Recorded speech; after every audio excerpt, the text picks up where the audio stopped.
Quid pro quo pas quid pro quo, l'impeachment de Donald Trump se joue en grande partie sur cette locution latine, avec la question suivante: le président américain a-t-il exigé une contrepartie pour débloquer 400 millions de dollars d'aide à l'Ukraine? Mardi, un diplomate américain entendu par le Congrès a répondu par l'affirmative, livrant un témoignage accablant pour le locataire de la Maison-Blanche, assurant que Donald Trump avait tenté d'utiliser la politique étrangère américaine à des fins politiques personnelles.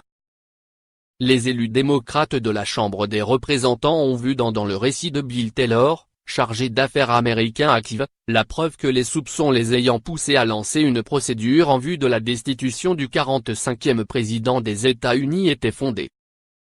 Lors d'une déclaration à huis clos, dont le contenu a rapidement fuité, ce diplomate de carrière a relaté comment le président de la première puissance mondiale avait essayé de faire pression sur l'Ukraine pour que ce pays enquête sur la famille de son rival démocrate Joe Biden à l'approche de l'élection de 2020.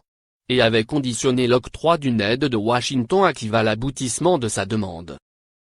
Devant la Chambre des représentants, Taylor a relaté que Gordon Sondland, ambassadeur américain auprès de l'Union européenne, UE, lui avait clairement indiqué que Donald Trump avait lié le déblocage d'une aide à l'Ukraine à l'annonce par Kiev d'une enquête visant le fils de M.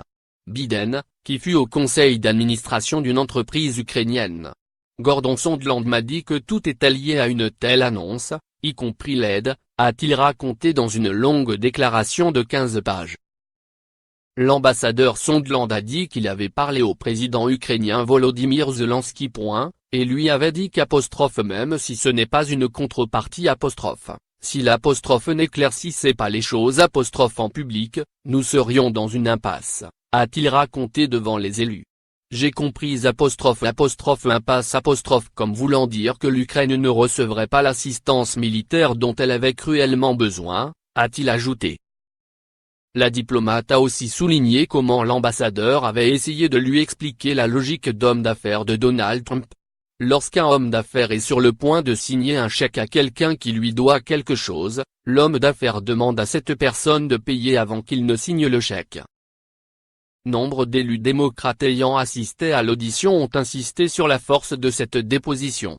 Ce que j'ai entendu aujourd'hui de la part de Bill Taylor était très troublant et explosif, a-t-il été Adriano España. C'était tout simplement le témoignage le plus accablant que j'ai entendu, a surenchéri l'élu Debbie Wasserman Schultz. Tout y est, a ajouté Tom Malinowski. Je ne sais pas quoi ajouter face à une déclaration aussi claire et détaillée.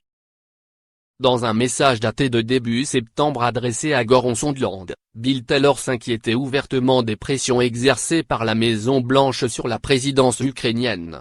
Je trouve ça dingue de suspendre l'aide sécuritaire en échange d'un coup de main pour une campagne politique, écrivait-il. Donald Trump n'a pas réagi directement à ce témoignage mais sa porte-parole, Stephanie Grisham, a dénoncé une campagne de calomnie menée par des élus d'extrême gauche et des bureaucrates radicaux non élus qui sont en guerre contre la Constitution.